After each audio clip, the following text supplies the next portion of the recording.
mind, looking for a dime. James Locke in the house, gonna help you shine. Welcome to the Pool Locke YouTube channel. I'm James Locke. Today we're going to answer some of the Ask James questions of the day.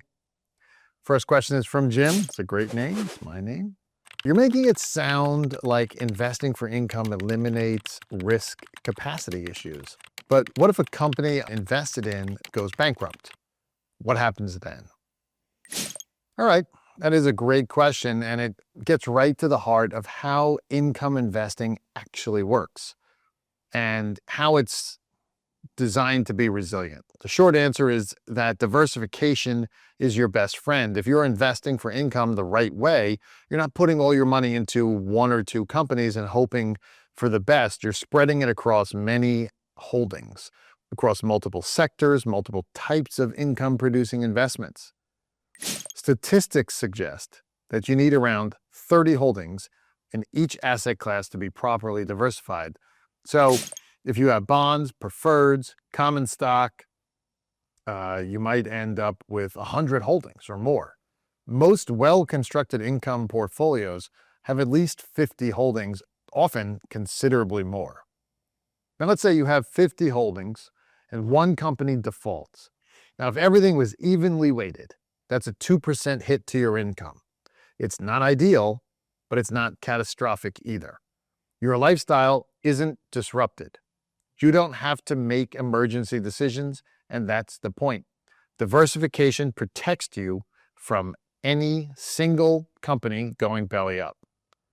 It doesn't eliminate risk entirely, nothing does, but it reduces the impact of any single event to a manageable level.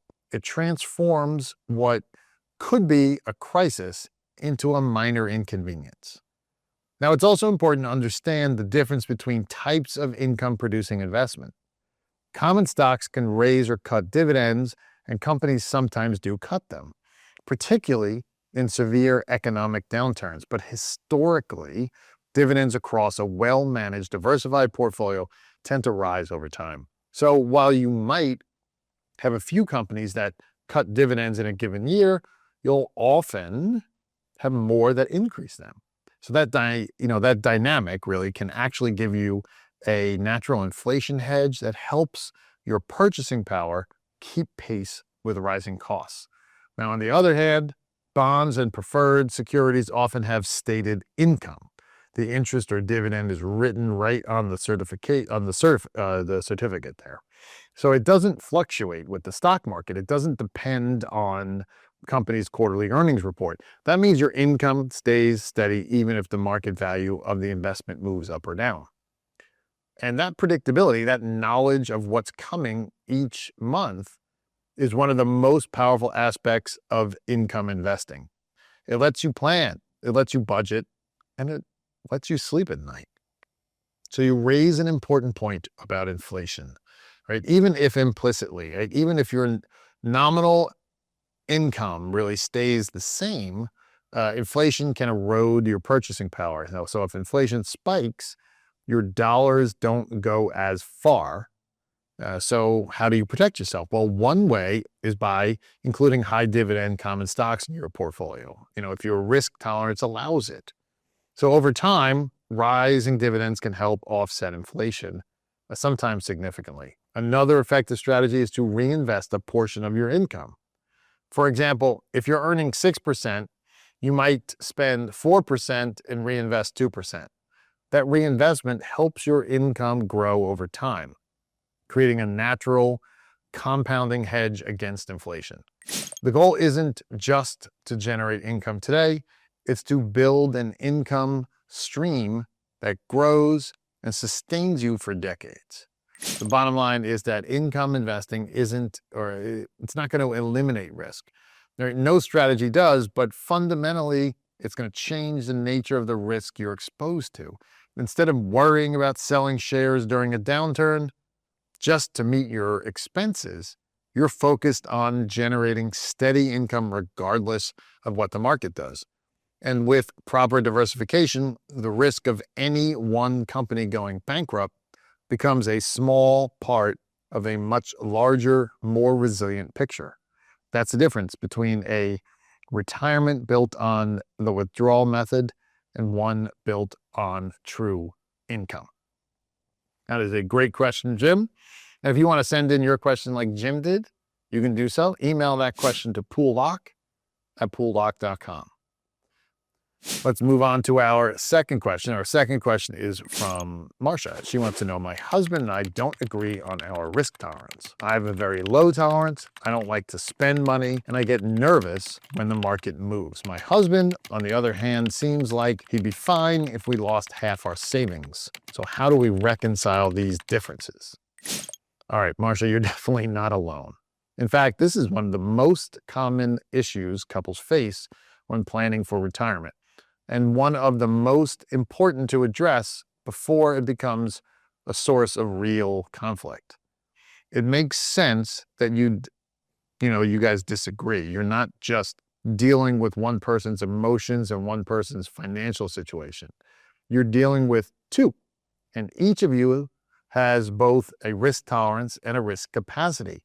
That means there are 4 factors to consider, not 2. And the right strategy has to honor all of them.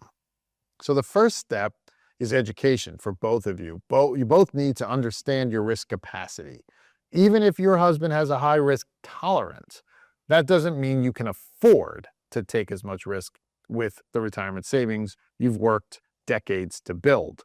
If your savings are, at a level where a 10 or 20% loss would jeopardize your ability to retire completely, then your capacity is low, regardless of how comfortable he feels emotionally. Now, sometimes sitting down together and seeing the math laid out clearly, what a significant loss would actually mean for your monthly income in retirement, that's enough to bring the more aggressive spouse back towards the middle. So numbers have a way of grounding emotional reactions. On the other hand, you might discover that your capacity is actually quite high. You might be able to withstand a significant drop in account value and still be okay because your income needs are modest relative to your savings. Now, if that's the case, it may genuinely help you, right? It may help you feel more comfortable with a slightly more growth-oriented approach. You may not love volatility, but knowing that your financial security isn't truly threatened can make it easier to tolerate temporary fluctuations. So understanding capacity can be liberating for the more conservative spouse. There's also a more important emotional component here. Sometimes the more conservative spouse feels anxious simply because they don't fully understand how the investments work. It's like being a passenger in a car, right? When you're not the one driving, every bump feels bigger, every turn feels sharper. But when you're behind the wheel, you feel more in control. The same is true with investing. If you're nervous about your portfolio, one of the best things you can do is get more involved. Look at the accounts regularly, understand what causes the fluctuations, learn how the income is generated and where it comes from, ask questions. When you understand the mechanics, the fear often fades, not because the risk has changed, but because you're no longer in the dark about it. And of course, compromise is essential in any shared financial plan. In most relationships, the truth lies somewhere in the middle. You may be a bit more conservative than you strictly need to be, and your husband may be a bit more aggressive than is truly prudent. By working together to understand both tolerance and capacity, ideally with the help of a specialist who can look at your full picture objectively. Now you can find a balance that respects both of your comfort levels while still supporting your shared long-term goals.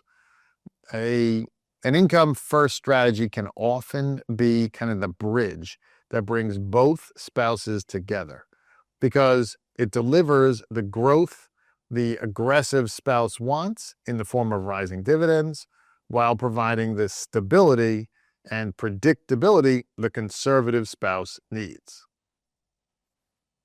Two great questions today. As always, if you want to send in your question, you can do so. Email that question to poollock@poollock.com. And if you like what you heard, go ahead and like and subscribe to our channel. I'm James Locke, your retirement income source. We'll see you next time. Money on my mind, looking for a dime. James Locke in the house, gonna help you shine. Retirement is near, don't you live in fear. Listen up, my friend, let me make it clear.